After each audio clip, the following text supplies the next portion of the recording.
Imagine you are in a small, metal, airtight compartment in a submarine stuck on the bottom of the ocean. All around you, you can hear the metal groaning, rushing water, and knocks in the hull from the rescue crew trying to free you.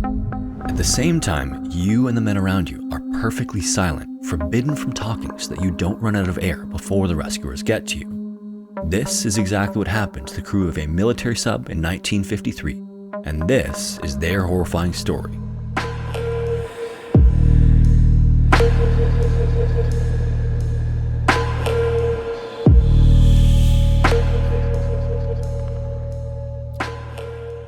Maritime history, recorded over centuries and even millennia of sailing, has produced some of the most compelling tales of victory and equally horrible moments of tragedy on the seas.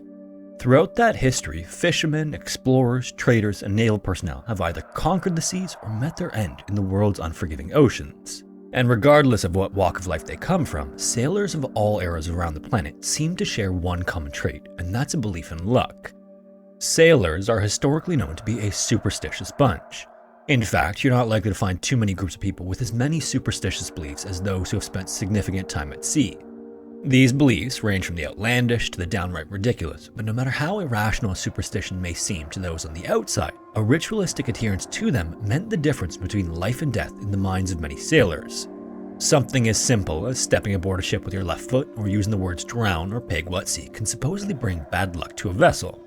Meanwhile, good luck supposedly comes to the sailors who have tattoos, own a black cat, or who throw an old pair of shoes overboard.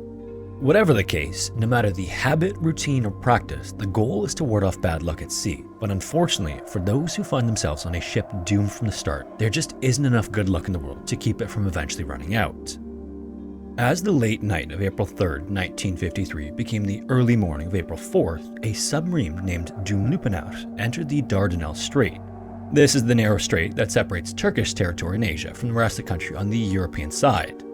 The sub was considered state-of-the-art at the time and had already lived a previous life as the USS Blower, which was a Vallejo-class submarine built and commissioned by the United States Navy.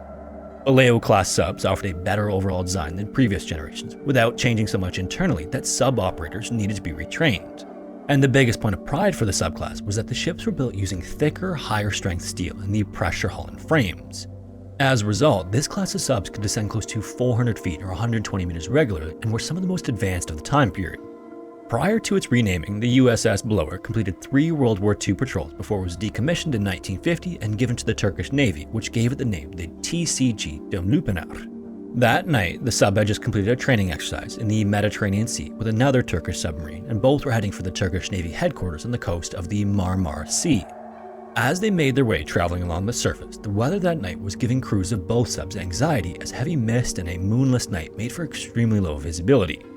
At around 2:10 a.m. on the morning of April 4th, the subs were approaching a portion of the strait near the city of Çanakkale. This particular area required both caution and focus for any ship navigating, and this is because it's much more narrow than other portions of the strait and only a kilometer wide, which makes for a much stronger current and far less room to maneuver. This is also in addition to the fact that it's a busy shipping lane, often with heavy traffic. Through the early part of 1953, the sub had performed admirably for the Turkish Navy, but in a split second during the early hours of April 4th, everything changed. Also entering that section of the strait from the opposite direction was a Swedish civilian cargo ship called the Naboland, which was traveling faster than was safe for both the weather conditions and that treacherous part of water. So as the sub made its way closer to a blind corner, which was the outcropping of shore it was traveling toward, the much larger Naboland suddenly appeared into view, and immediately it was clear from their heading that they were on a direct collision course with the right side of their hull. From the point that this was even realized, the sub had little time to move, so one of its lead officers ordered it to turn to the right side, believing they could travel between the Naboland and the eastern shores of the strait. However, this had to be done extremely carefully because there was a very real threat of also running the sub aground in the shallows of the channel. As this was happening, when the commander of the sub awoke during the announcement to turn, he rushed out of his quarters to find out what was going on. When he reached the control room and was briefed on the situation, he then overruled his officer's command and ordered that the sub be turned wide left to avoid the shore in the Naboland. Unfortunately, this correction proved to be the wrong decision, and there was nothing anyone could do to avoid what happened next. In complete darkness, the Naboland slammed into the right side of the sub so hard that the sound was heard by ships anchored in a harbor almost 4 miles away. As it did, 8 crewmen who were on the deck at the time were thrown off the sub, and horrifyingly, 2 of them were tossed directly into the propellers of the Nabaland and killed instantly. Inside the sub, complete chaos broke out. The collision had torn a hole in the bow torpedo room, and the water started flooding in so fast that almost immediately it began a rapid descent to the bottom of the channel. Everything happened so fast that only 22 of 81 sailors inside the submarine managed to seal themselves in the watertight stern torpedo room. The rest either died in the collision or by drowning as the sub plummeted and filled with water from the channel. As it sank to the bottom, the men inside the torpedo room heard an explosion coming from the central compartment as they were thrust into complete darkness. The sub then lost all electricity and communication systems in an instant, and moments later it came to a hard stop on the bottom and everything went eerily quiet. Nearby in the strait, a small boat in the air didn't see the collision because of the poor visibility that night, but the sound was unmistakable. Whatever happened, the few crewmen aboard knew it had to be bad. The boat then rushed to a nearby harbor where a Turkish customs ship was among the vessels anchored there. The men on the small boat then managed to get the attention of the crew still awake on the customs ship to inform them of what they heard. It would take a bit for a ship of its size to get moving toward the sound of the crash, especially with its anchor down, but preparations began immediately. While that was happening, the Nabaland crew was frantically lowering its rescue boats into the water with crewmen in each. Thankfully, although the collision with the sub damaged the Nabaland, it wasn't nearly enough to order that it be abandoned. Instead, the boats were lowered in an effort to rescue any of those aboard the sub who might have made it out. However, tragically, only a single crewman who was inside the sub at the time of the crash was able to swim out of it and try to make it to the surface. And even for him, it was just too far to go on a single panicked breath-hold, and he drowned before making it to the surface. Elsewhere, another 5 of the 8 men who were on deck at the time of the crash were rescued by the boats in the water, but beyond that, there was no one else to rescue. As the sun rose that morning, the Turkish customs ship was finally reaching the side of the accident to find a frantic scene. Flares were flying and men were shouting, Nabaland lifeboats were everywhere, and life jackets had been tossed into the water in case anyone made it to the surface. At the same time, the heavy mist that combined with the darkness for poor visibility hours before had now led up to see more than a few feet ahead of the ship. So in the first morning light, one of the crewmen on the customs ship spotted an emergency buoy near where the sound was heard. Sometime earlier, once the sub touched the bottom, a petty officer aboard named Selim Osman released what's called an emergency communication buoy. Between the sub and the buoy was a line that could be used to communicate back and forth between the sub and anyone on the surface. The buoy also had a hatch on it that could be opened to access a phone. Before releasing it, Salami had scrawled a note on the outside of the buoy identifying the sub and informing whoever came across it that they could communicate through the phone. On the surface, Salim Yaludas was the customs ship's second engineer, but the first to reach the buoy. He then opened his hatch and picked up the phone, immediately connecting him with Salami, who briefed him on their situation. He then went on to explain that the sub was in the bottom of the channel, leading 15 degrees to its right side, with 22 men alive and trapped in the stern torpedo room. Salami then told Salim that their estimated depth was almost 300 feet or 90 meters, and the gravity of the situation was immediately apparent. As you might expect, submarine rescue is complicated, particularly at the depth the Dumlupinar was sitting. But while a difficult prospect, it wasn't actually unprecedented. Less than 15 years earlier, as we've already covered on the channel, the USS Squalus was stuck 250 feet on the ocean after some of its vents didn't close properly on a dive. Using a vehicle called the Submarine Rescue Chamber, or SRC, 33 crewmen were returned to the surface just in time before the oxygen in the sub ran out. At the same time, it was hardly a sure bet that everyone was going to escape with their lives though. The process, while fairly straightforward, isn't an easy task by any means. The SRC looks like an upside-down wine glass without a stem, and at the bottom of it is a watertight hatch. Divers descended to the Squalus and attached a line to the hatch on the sub.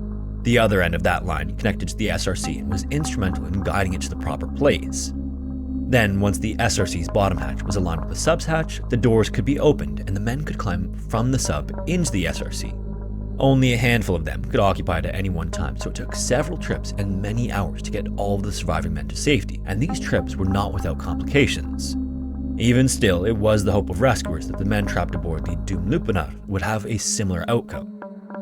After Salim learned as much information as he could, he handed the phone to the top Navy officer in the nearby city who had just arrived on the Turkish customs ship. His conversation with Salami was brief, but he promised that he'd do anything they could to bring the 22 men at the bottom of the strait home safe and sound. As the rescue effort was getting underway, the men inside the sub were given strict instructions that included refraining from speaking, singing, and smoking. The goal of this was to save as much air as possible to buy rescuers as much time as possible, because inside submarines, breathable air can be limited depending on a few factors. Some subs have pressurized oxygen tanks, while others are fitted with oxygen generators, which essentially create air with water through a process called electrolysis. The Baleo submarine class, however, was only built for short trips underwater. Subs in the class would only submerge if they needed to escape enemy ships or planes. The rest of the time, they would remain topside. Through their vents or through their snorkels, the subs would take in outside air, and once they were sealed for the dive, whatever air was inside at the time was all they'd have. With this in mind, the calculations done by experts involved in the rescue suggested that the trapped crew would have at most 3 days worth of air before they'd run out. So next, a submarine rescue ship was dispatched to the scene, but unfortunately it wouldn't arrive until 10 hours after the collision and subsequent sinking. That was only half the problem though. Because of where the sub went down and how narrow the channel was at that point, the current was always strong in the best of weather conditions. And while things had cleared slightly above the water in the hours after dawn, the weather was still less than optimal for a submarine rescue. Then once the rescue ship arrived, it would take another 12 whole hours before it was able to position itself correctly in the channel to battle the current. Once the ship was finally where it needed to be, the process of connecting the SRC got underway. Divers suited up and entered the water, but this would be anything but a routine dive for them. Because of the effects of pressure on the body at extreme depths like the one the sub was stuck at, divers would need to work fast to hook up the SRC cable. Otherwise, spending even an additional couple minutes at 300 feet translated to hours of decompression time on the way back up. Then, as if things couldn't get any worse, as things got underway, when the first divers made it to the sub, they were surprised to find a hatch door on the sub that was different from the others the SRC had been used with in the past. Just connecting the cable between the sub and the chamber was proving to be extremely difficult because the different door design and the strength of the current prevented divers from completing this crucial first step. In fact, at 300 feet, even just fighting the current was a serious problem. The divers had to use much more energy to fight it, which caused them to breathe harder and use up more gas. So much effort was required, in fact, that one of the divers suffered a stroke at depth and lost consciousness. Even still, they made attempt after attempt until close to a dozen different attempts were made to connect the chamber to the sub door. Eventually, though, it was clear that the lives of the rescuers were being put at risk and some serious and difficult decisions would have to be made. After more than 2 days of trying unsuccessfully to get the SRC to the sub, a long discussion was held on the surface before Salim was sent to the buoy phone to deliver a message to the men trapped below. After he picked up the phone and heard Salami's voice, he first received a status update on the conditions below the water. Salami then went on to detail how the men were feeling, and it was clear the men were feeling the effects of the confined space they were in. As we breathe in oxygen-saturated air, we exhale carbon dioxide as a waste product. Over a long enough time in a confined space like a submarine torpedo room, carbon dioxide levels inside will rise while oxygen levels fall. Once enough carbon dioxide had filled the room, the crewmen started to experience the effects of carbon dioxide poisoning. This can manifest as headaches, shortness of breath, fatigue, and disorientation in its early stages, but eventually, after long enough, individuals will hyperventilate and have seizures before a loss of consciousness and eventually death. When it was Salim's turn to provide an update on the developments at the surface, he told Salami that the crewmen stuck below the waters of the Dardanelles were now free to speak, sing, and smoke as much as they wished. It didn't take much to translate what Salim was really saying. There would be no rescue, and the 22 men aboard the sub were going to die in the cold, dark torpedo room when they ran out of oxygen. The other end of the phone went silent for a few moments as Salami processed what he was hearing. When he finally spoke, he simply said, "Long live the homeland." This would be the last anyone would hear from the men of the Dumlupinar, as a few hours later, a rope attached to the rescue ship wrapped around the communications cable and snapped it. Later that same day, it was announced to the Turkish public that the survivors of the crash weren't able to be rescued. And because communications were severed, it's unclear exactly when the survivors succumbed to hypercapnia, but it's believed all were dead by the end of April 7th. In total, 81 Turkish sailors died during those 3 days, and the tragedy on the Dumlupinar is still considered one of the darkest moments in the country's long history. The history of the sub itself, however, suggested that the awful events of April 1953 were a long time coming, at least according to maritime superstition. The Submarine, it seems, was one of those ships that was marked as unlucky not long after it came off the production line. When it was finished and commissioned by the US military in 1944, it sailed for just 2 months before it was in a bad accident. For sailors, this was an ominous sign that the sub was cursed, as it's believed an accident that early into the ship's life is bad luck. After leaving Key West on October 10, 1944, the USS Blower, as it was called at the time, collided with a sub-chaser ship. This crash tore open the sub's buoyancy tank, stripped one of the blades in the propeller, and damaged the ship's conning tower. And it wouldn't be the sub's last accident either. When the Turkish Navy renamed the sub upon receipt from the United States in 1950, it unwittingly sealed its fate in the eyes of maritime superstition. Names are of particular importance to sailors, and it's considered extremely bad luck to reuse them. Dumlupinar is actually a place in Turkey where the Turkish army defeated the invading Greeks during the Independence War of 1922. And while the Turkish Navy's heart was in the right place by honoring the defense of the town from the Greeks, it committed a maritime sin not once but twice. Previous to the Dumlupinar that sank in 1953, there was actually another Turkish sub with the same name. It was a ship imported from Italy, and almost immediately upon receiving it, the sub was in an accident and decommissioned in 1949. Then, surprisingly, despite the tragedy of the second Dumlupinar, another sub was commissioned by the Turkish Navy and given the same name in 1973. 3 years after it went to service, it was involved in a crash in the Dardanelles Strait, almost exactly where 81 men lost their lives in 1953. This third sub was repaired and re-entered service, but a fire on board in 1978 led to it being decommissioned entirely. It was only then that the Turkish Navy vowed to stop naming ships Dumlupinar. Now, obviously, for those who aren't superstitious, these can all be explained by unlucky coincidences, but you have to admit they were, at the very least, extremely unlucky. Whatever the case, in the end, the 1953 Dumlupinar and the men who went down with the doomed sub were never recovered and remain on the bottom of the Dardanelles Strait today.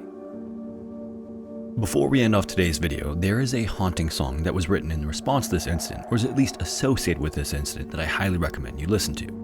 The subscriber who sent this in, thanks again for the suggestion by the way, also included in his suggestion a link to the song, which I've included in the top of the description if you want to check it out. The only thing is that it's in Turkish, so I'll tell you the lyrics now before you listen to it. But anyway, the lyrics go, "Ah, give me a light so I can light my cigarette. You sway and come over and I'll watch your figure. The masts of ships are tall, the hearts of heroes are divided. Ah, let the fire burn, let my chest blaze. Let my friends wake from their slumber." So, that's it for today's video. Thanks so much for watching. If you have a story suggestion, I'd love to hear it. So many of the incredible stories that we have on the channel have been submitted by all of you, and you can submit them to the link in the description. And hopefully, I will see you in the next one.